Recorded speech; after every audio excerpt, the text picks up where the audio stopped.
ಇಲ್ಲಿರುವ ಎಲ್ಲ ಗಣ್ಯರಿಗೂ ನಮಸ್ಕಾರಗಳು. ಇನ್ಫ್ಯಾಕ್ಟ್ ಸರ್ ನೀವು ಹೇಳಿದ್ರಿ ಕಾಲ ಹಾಳಾಗಿಲ್ಲ ಅಂತ.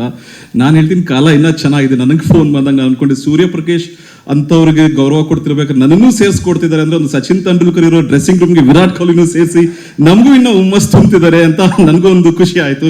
ಯಾಕಂದರೆ ಅವರು ಆಗಿರೋ ಎಕ್ಸ್ಪೀರಿಯನ್ಸ್ ಜರ್ನಲಿಸಮ್ ನನಗೆ ವಯಸ್ಸು ಕೂಡ ಇಲ್ಲ.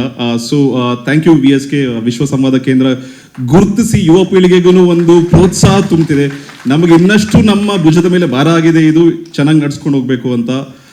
ಬಟ್ ಓವರ್ ಆಲ್ ಈಗ ಜರ್ನಲಿಸಮ್ ಯಾವ ಕಾಲಕ್ಕೆ ಹೋಗ್ತಿದೆ ವಿತ್ ಇನ್ವೆಂಟ್ ಆಫ್ AI ಹೆಂಗಂದ್ರೆ ಎಲ್ಲರೂ ಈಗ ಜರ್ನಲಿಸ್ಟ್, ಫೋನ್ ಇರೋರೆಲ್ಲ ಜರ್ನಲಿಸ್ಟ್ಗಳೇ ಆಗ್ತಿದ್ದಾರೆ ಈಗ ಸೋಷಿಯಲ್ ಮೀಡಿಯಲ್ಲಿ. ನಮಗಿನ್ನ ಏನು ಭಾರ ಆಗಿದೆ ಅಂದರೆ ನಾವು ಅದನ್ನು ವೆರಿಫೈ ಮಾಡಿ ಜನಗಳಿಗೆ ಅದನ್ನು ಫಿಲ್ಟರ್ ಮಾಡಿ ತಲುಪಿಸುವಷ್ಟರಲ್ಲಿ ನಮಗೆ ಇನ್ನೂ ಒಂದು 2-3 ಅವರ್ ಎಕ್ಸ್ಟ್ರಾ ಕೆಲಸ ಆಗ್ತದೆ. ಒಂದು ಸೋರ್ಸ್ ಮಾತಾಡೋಷ್ಟು ಇಲ್ಲ, ಇನ್ನೂ 3-4 ಜನಗಳ ಹತ್ರ ಮಾತಾಡಬೇಕಾಗ್ತದೆ. So we are having much more challenges ಈಗಿನ ಕಾಲಘಟ್ಟದಲ್ಲಿ.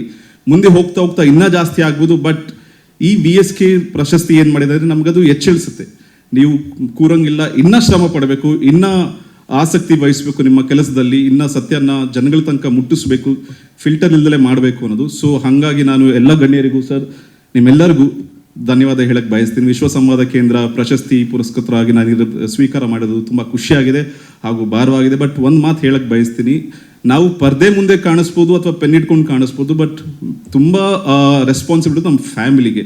ನಾವು ಫ್ಯಾಮಿಲಿಗೆ ಯಾವಾಗಲೂ ಅವೈಲಬಲ್ ಇರೋದೇ ಇಲ್ಲ. ಇನ್ಫ್ಯಾಕ್ಟ್ ನಾನು ಒಂದು ಪರ್ಸ್ನಲ್